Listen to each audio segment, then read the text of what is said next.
Hi everyone, and I'm back with the next action point, and it's a very, very significant, very important action point, and that is about teaching our boys the value of consent and teaching our boys to practice consent. It should be like an automatic, operating system in boys.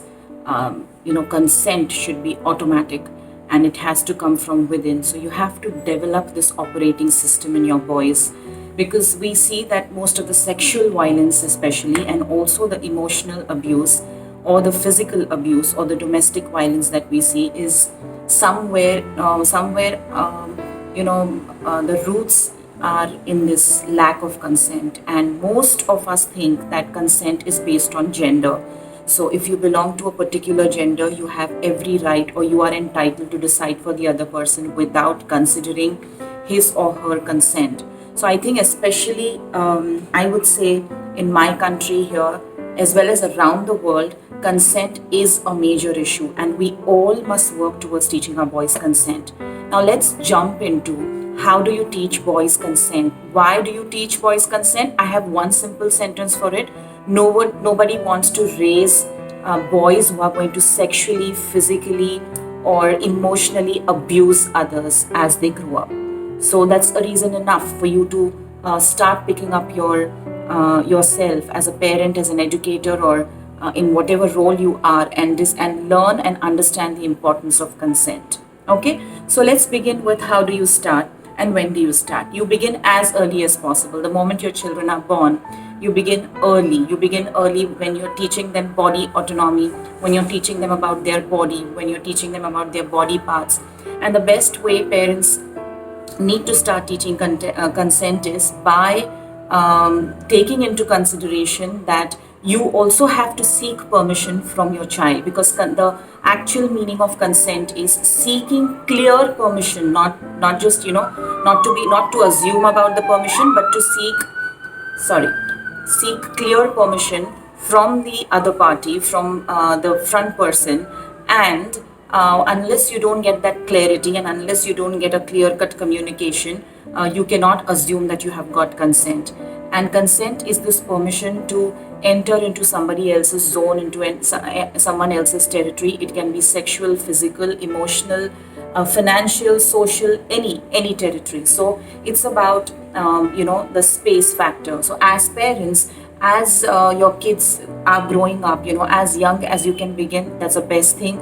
So you start seeking permission from your own kids also. You have to ask your kids before you cuddle them. You have to ask your kids before you kiss them. You have to, when you go to a restaurant, you order, and without even asking your kid, you just order something.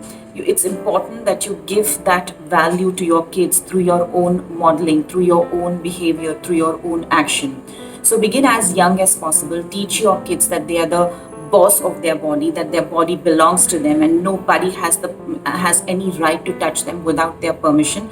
And similarly, they should not be touching anyone else's body without the consent or without permission. So it's not just about teaching your child or your boy that this is my body and it belongs to me and I'm not going to allow anyone else to touch him, but you also have to teach him that you also have to respect when someone else says that no, I don't want to hug you, I don't want to kiss you, or I don't want to play with you. So that is known as teaching and starting really, really young. So that body autonomy and independence comes by daily imbibing a lot of simple things, simple conversations with your child. And as I mentioned, as parents, try to seek permission with your children. If you're taking a toy, don't just grab it from them without asking them. If you're trying to tidy their room also, even if they're like 2-year-olds, 3-year-olds, you must ask, can I clean your room? Or do you think we should clean your room? Do you think you'd allow me to clean your room? And that's how children beautifully learn consent. The next stage is, and consent is not something that you teach in one particular age. Consent is a concept that has to be taught age-wise in an appropriate way, and every age demands a different aspect of consent that has to be taught. Okay, so for a kindergartner, you're not going to talk about sex, right? right at the beginning when they are so young. But when you have a teenager, you have to discuss the concept of consent with respect to sex, with respect to intimacy, with respect to relationships. So you understand. So consent is an ongoing training that we have to undertake. It is not a one-time solution or a one-time concept. Next is everyday consent is very, very essential. The way I said, every day in small things, you have to be able to ask for their consent, seek for their consent. I generally ask my son, do you want to take a bath? Do you think you'd allow me to give you a bath? Or do you think we need to wash our head today? Are you ready for it? If he says no, believe me, I either try to talk it out with him and get it done, or I postpone it for a day, because that's how he is going to learn consent. And there are many times when he comes and he just barges in the door and comes and tells me, Mama, I'm taking your pen. And I'm like, no, you cannot take it. You have to first ask Mama for the permission. So sometimes he also tells me, what if Mama says no? So yes, if Mama says no, it means that you cannot take it.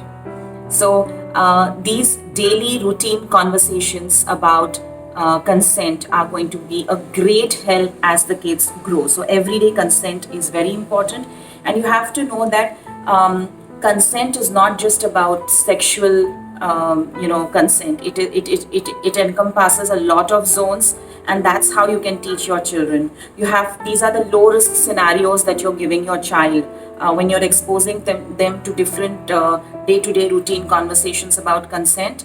And you said that you can say culture in your own home or in your own family about how to go about consent. So these are low risk scenarios. So in a higher risk scenario, your child has an automated response and he realizes, no, there's no consent, so I cannot go ahead with what I wish or what I feel or what I think or what I want or what I desire. So that's really, really important. So consent is not just sexual, it is about property, objects, my property, my objects, my sexuality, my sexual preferences. It is also about the reputation. So you have to teach your child that it is about these physical, sexual, property and materialistic boundaries, as well as about the reputation of the person. So all these things really, really matter a lot. And rigid gender inequality, especially in our society, gives way to a very toxic thinking from the men's perspective that when a girl says no, it is yes. When she did not say, in the earlier times, especially in India, if a girl had to say yes to a marriage, she would just put her head down and smile or whatever, and that was considered, her silence was considered to be consent. So silence is not consent. Silence is not consent, or showing aggression, and then in spite of that, if you're not understanding, but if she's not able to say no, that is also not consent. So you have to be able to teach your child that there will be a lot of peer pressure as they grow, as they get into teens and as they grow up. There will be huge amount of peer pressure, there will be a lot of society expectations, and a lot of you can say unhealthy stereotypes and unhealthy beliefs that will be enforced upon them. The way I said, when a girl says no, it actually means that yes. When she says, when she's saying that she's not liking it, you are supposed to assume that no, she's definitely liking it. So these notions need to be challenged, and we need to give our children the clear perspective, the truth about consent, and not any mixed communication about consent. So that is very important. You have to be able to teach your children that it's hard to say no sometimes, because there is a huge power dynamics that comes into the picture. Let's say your teenager is going to a school, and then in every school they have one or the other big bully, or like a ringleader, or someone who's kind of dominating and putting on trends in the school, that okay, this needs to be done, this is the way you treat someone, or this is what we are going to do, we are going to make fun of this girl, or whatever, XYZ. So you have to be able to teach your child that that you have to learn to respect your values and do what you think is right, and stay true to your values is what you can do when there's a lot of peer pressure on doing things that are not right, on probably violating someone else's consent. So that is the time when your children should be able to turn up to you, and for that you need to be into a role where you are extremely supportive with your children. So you also have to make them understand that for them as well, personally, it's going to be very difficult to say no just because someone is an adult or someone is senior to them, someone is much experienced than them. So in simple things, not just in things that are related sexually, but in non-sexual situations as well, it will be very difficult to say no, but you have to stand honestly with your truth, and you cannot just be a bystander. You have to take a stand for yourself. This is something that you need to teach your boys, because most of the boys try to tease girls, tease girls, harass them, or make fun of them, or sexually abuse them, because there's a lot of peer pressure. There is a lot of peer pressure. I've had this opportunity of getting into the jails and speaking to, you can say, rape convicts, and if it's a group of boys or gang of boys who has sexually raped a girl or a woman, let's say if there are 5 boys, at least one of them does it out of the peer pressure, not because he kind of aligns with it or doesn't align with it, but he does it just for the heck of the peer pressure, and then the worst follows. So now, when you're teaching consent and when your children come and talk to you, never ever shame them for anything. Never ever, scold them for asking you a question that is not supposed to be asked. I mean, there are no such questions that are not supposed to be asked. Kids are curious, they can just about come and talk to you very freely. Once you have this environment of, day to day routine consent talks, there will be a there'll be a huge opportunity for you, because your kids will be open enough to come and talk to you, ask you about anything rather than going somewhere else. The media is filled with misinformation. The media, the pornography industry is all about confusing signals and confusing messages about consent. And you have to be able to guide your kids, especially the boys, that how watching pornography is not just degrading for the people involved and for your own mental health as well, but it is also going to confuse them about the values of consent, because they are all that's just not the truth. So that is very important. You have to build, even in your workplace, even in your school, you have to build a culture that is seeking permission. If you need your friend's pen, you have to first ask for permission. Generally, we kind of give this explanation, I'm so close to him, I can just about take anything from him. No, that's not done. No matter how close you are to any person, you must be seeking permission. The most important thing, teaching boys that saying no to something, or listening or getting a no from someone, is not rejection, is not a sign of weakness, because most of the times these jilted lovers believe that they have been rejected if they have heard a no from someone. So I think this misconception has to be hammered in the young boys as much as possible, that if you have to say no to something, or if someone says no to you on a particular thing, it is just a matter of respecting the boundaries. It is nothing to do with rejection. It is nothing to do with feeling low about oneself, or feeling inferior for something, or feeling insulted or embarrassed about something. You have to give this important lesson about consent and boundaries to your sons, and it's a very important lesson, because based on how they feel when someone else says a no, the repercussions and the consequences are tremendous, and they can be really risky, unsafe, and violent as well. So please take care on this count. Next important thing that I want you to pay attention to is what you call as have open and honest communications in your home, in your workplace, and everywhere.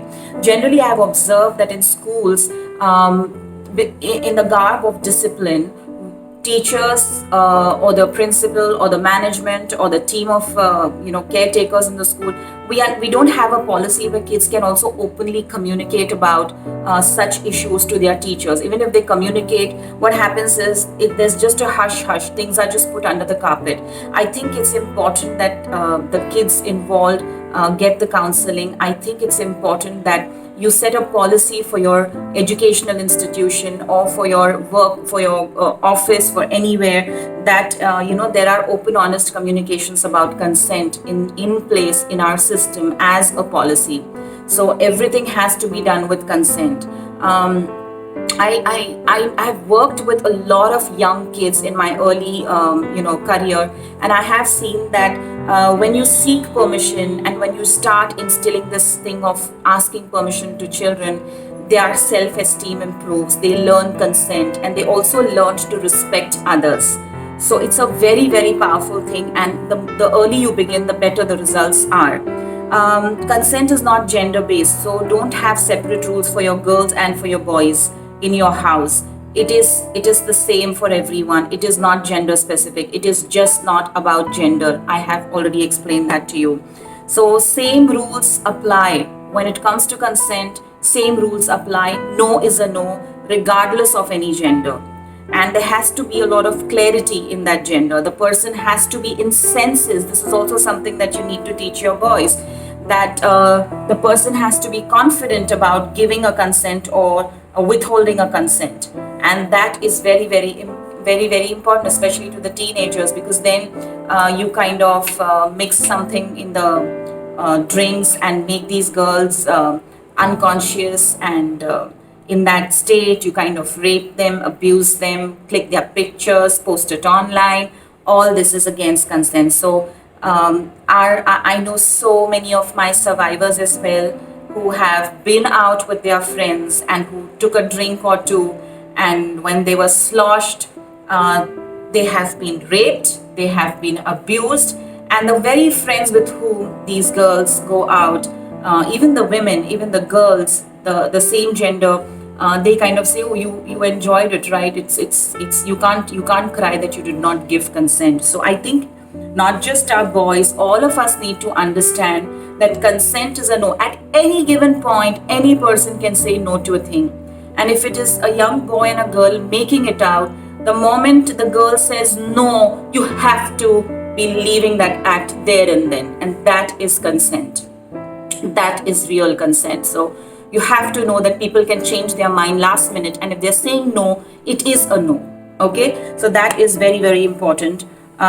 Media misinformation, yes. Now, do movies, you have to ask parents, do movies show consent? It's an important thing when you are spending time with your family, and when you're watching movies, and when you're seeing characters and heroes and stuff, villains who are not respecting the concept of consent. Take that as an opportunity to sit down and discuss with your children, with your teenagers. Do you think this was right? Do you think this is something that should be done? And then you can also, engage into a good conversation, and you can ask your kids, do you know anybody who kind of continuously hops on the boundaries of others and does not respect the boundaries of others?